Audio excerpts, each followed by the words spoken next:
To many people, Steve Jobs was a hero. To others, he was a controlling tyrant who stopped at nothing to get what he wanted. Whatever you believe about him and his life, one thing is certain. His vision and ability to innovate left a dent on the universe. Leaving a dent on the universe is what he set out to do when he and Steve Wozniak launched Apple computers from their garage in Los Altos. He was as fascinating as he was successful. He was a man of contradictions. Upon his return to Apple for his second term, he worked for $1 per year, but demanded a corporate jet and millions of stock options. He heaped praise on employees he felt were worthy of his time and lashed out cruelly at others. And depending on the day, you could be on both ends of that spectrum in the same 24-hour period. The products he produced are considered to be the most elegantly designed and fashionable products on the market. But famously, he wore black turtlenecks, Levi's jeans, and running shoes every single day. For all his quirks and character flaws, there's a lot to be learned from Steve Jobs, the businessman, and the company he left behind. Here, in the next 10 minutes, are the 6 lessons we can all learn from the biography of Steve Jobs, written by Walter Isaacson.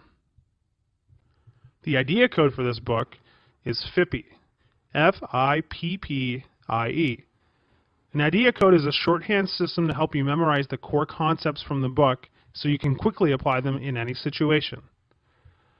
F, focus. Turn down good ideas so you can properly execute the great ones. I, inspiration. Find inspiration outside your industry. P, product. The product is the most important thing. P, platform. To build a long-term sustainable advantage, you need to build a platform. I, ignore reality. Great things can happen when you refuse to be realistic. E, experience. Owning the entire customer experience is critical to your success. Lesson number 1, focus. When Steve Jobs came back to Apple for his second tenure, he found a company that had lost its way. They had 350 product lines, all of which were floundering in mediocrity. So he took out his scalpel and started cutting, even to the point where some people would argue that he was cutting into the bone. He cut 340 product lines in total, bringing Apple's focus down to a core of 10 product lines. None of these 350 product lines were bad ideas. As Jobs pointed out in an interview, even the bad companies are good at cutting out bad ideas. But in order for any idea to succeed, you need your best people and all of the resources at your disposal ready to be deployed in the name of seeing that idea succeed. The problem, Jobs pointed out, is that most people have the idea of focus backwards. People think focus means saying yes to the thing you've got to focus on. But that's not what it means at all. It means saying no to the 100 other good ideas that are there. You have to pick carefully. I'm actually as proud of the things we haven't done as the things I have done. Innovation is saying no to 1,000 things. This is the type of thinking that spawned the iMac, iPod, iTunes, iPhone, and the iPad. Had Apple deployed the resources across 340 other product lines, there's no doubt that this unprecedented string of successes would have been impossible. Only by cutting out the good ideas can the great ideas have a shot of succeeding. This kind of cutting extends into the products themselves. As Jobs would tell you, his job at Apple was to play the part of the editor. So when the first design of the iPhone was almost ready to go into production, he had an insight that had eluded him until it was almost too late. The screen should be the focus of the iPhone, and everything else was secondary. So, with a design that probably looks a lot like other phones on the market today, Jobs told his team that they needed to start over. A heroic effort allowed them to create and produce the iPhone that millions around the world know and love today. Focus on the most important things and eliminate everything else. Lesson number 2, inspiration. Where does one company find the inspiration to produce products that transform entire industries overnight? Many people have asked this question and seemingly came to the answer that Jobs and his team just seem to have the knack for understanding what people want before they do. Jobs often quoted the famous Henry Ford line that if I had asked people what they wanted, they would have said faster horses. It would be easy to just leave things there and accept that Jobs, like Ford, had some superhuman powers that us mere mortals aren't equipped with. But that wouldn't be the full story. When you pull the curtain back, you'll find that both Jobs and Ford almost always got their best ideas from somewhere else. This quote from a 1994 interview with Jobs will give you some insight. It comes down to trying to expose yourself to the best things that humans have done, and then try to bring those things into what you're doing. Picasso had a saying, good artists copy, great artists steal. Great artists steal indeed. Ford got the idea for the assembly line while visiting a slaughterhouse in Chicago. Jobs got the idea for the design of the first Macintosh by visiting Macy's and studying the design of different appliances, in particular, the Cuisinart. What's interesting, though, is where they got their ideas from. Most companies can't help but look for new ideas by studying their competitors. Surely, if your competitor has designed a new feature in their product, the marketplace must want it, the argument goes. Then the rest of the marketplace does the same, until every product looks alike. Just take a stroll to your neighborhood electronics store and browse the aisles of the tablet computers. They're all black and look remarkably similar to the iPad. But Jobs found his ideas everywhere except for in the computer industry. As it turns out, stealing proven ideas from other industries will almost always lead to a competitive advantage in your own. The main ingredient that Jobs, Ford, and all great innovators have? Curiosity. So while other companies in your industry are busy stealing each other's ideas, you should get busy stealing your own from somewhere else. Lesson number 3, product. There's no question that an Apple product is a well-designed product. The fanaticism that Jobs instilled about making the product perfect is probably the single biggest thing that Jobs has left as a legacy for the company. This trait he stole from another influential person in his life, his father. When he was a kid growing up in a middle-class neighborhood, Jobs recalls that his father was able to build anything and had a pretty good sense of design. As Jobs was showing Isaacson around his childhood home, he couldn't help but stop and tell a story about the fence that his father built 50 years prior, and that was still standing. His father had told him that it was important to craft the backs of the things he would build, like cabinets and fences, beautifully, even though those things were hidden from view. Jobs carried this passion for creating great products with him throughout his life and career. He obsessed over these things so greatly that when he first became a rich man, his mansion contained almost no furniture because he wouldn't buy anything that wasn't perfect. To Jobs, the product was everything. It was so important, in fact, that when he came back to Apple, he decided that Jonathan Ives, the lead designer at the time, should report directly to him. In most companies, the design team does not have a seat at the boardroom table. The engineering team tells the design team the specs they want to create, and then they build a nice case around it. At Apple, this relationship gets reversed. The design team tells the engineering team how they need to configure their contribution to the end product.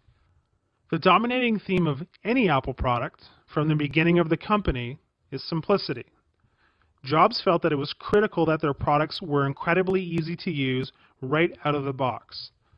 In order to accomplish this, they had to master almost everything there was to master in building a consumer electronic product. From manufacturing, so they could understand what was possible from an industrial design perspective, to the interface, so that it was intuitive to use. There's a saying from Oliver Wendell Holmes that applies here. I would not give a fig for the simplicity this side of complexity, but I would give my life for the simplicity on the other side of complexity. Jobs constantly forced Apple to search for the simplicity on the far side of complexity. Lesson number 4, platform. Near the start of his second round as Apple CEO, Jobs realized that in order to have the success he always envisioned for the company, that they would need to get a great platform instead of a bunch of disconnected products. In 2001, when the technology world was imploding and the luster was coming off the personal computer, he announced his grand vision for the future of Apple.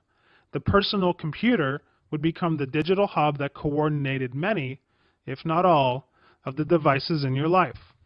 It would manage your music, your pictures, your videos, everything in your digital life that would revolve around the personal computer. Jobs knew that if you treated the digital life as a platform and not as a bunch of separate products, you could make each device much easier to use because the computer would take over many of the tasks. This became crystal clear to him when thinking about the experience of using a camcorder.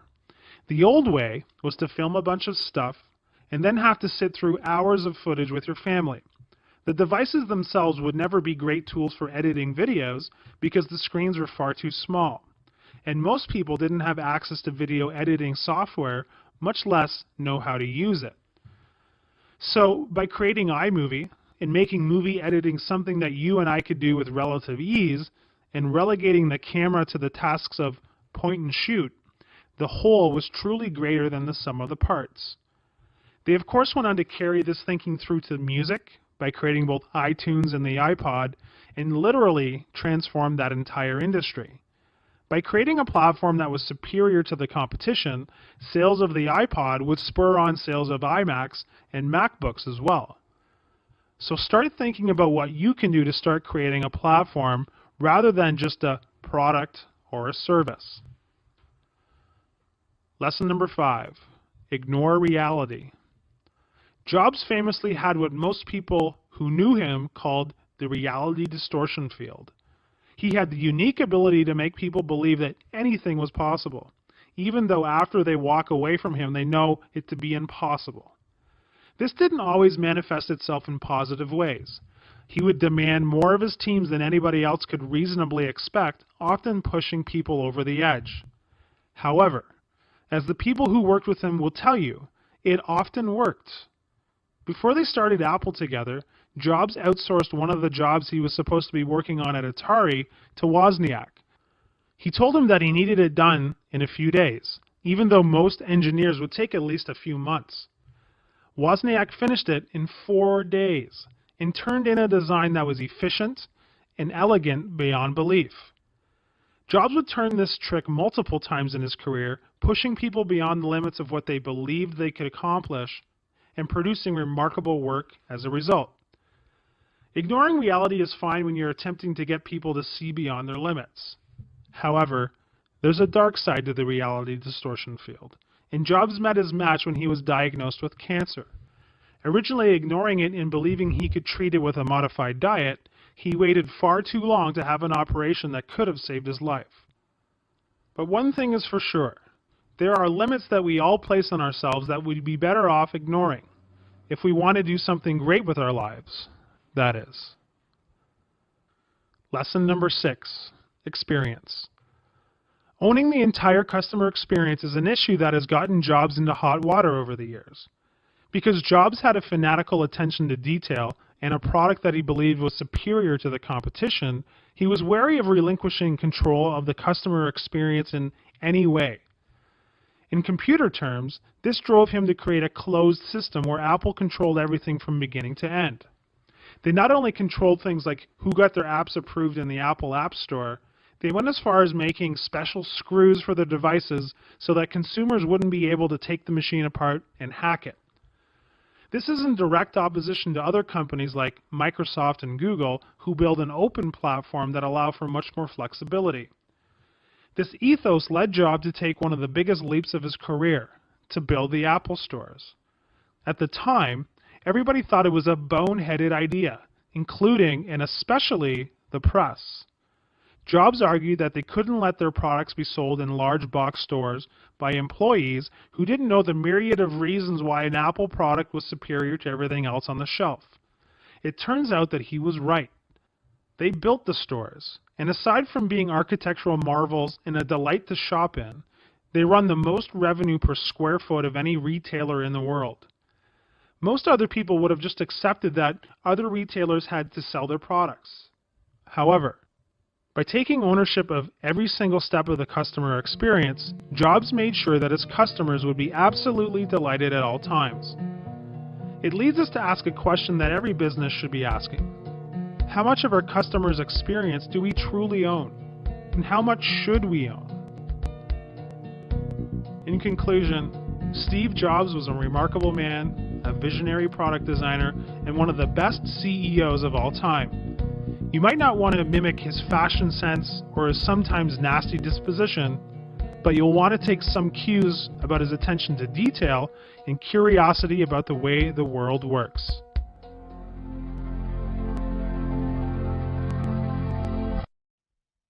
Hi, I'm Rhonda, and this is an exclusive audiobook video recorded for the Audiobook Master Channel. Enjoy your audiobook and have fun learning. Don't forget to subscribe and hit the notification button so you'll get updated on our next upload. If you liked the video, give us a thumbs up and say your thoughts about the book we just covered. Do you want to listen to a summary or review of a book that we haven't covered in the past? Say it in the comments below or send us a message. Don't forget to check our other uploads. Enjoy listening!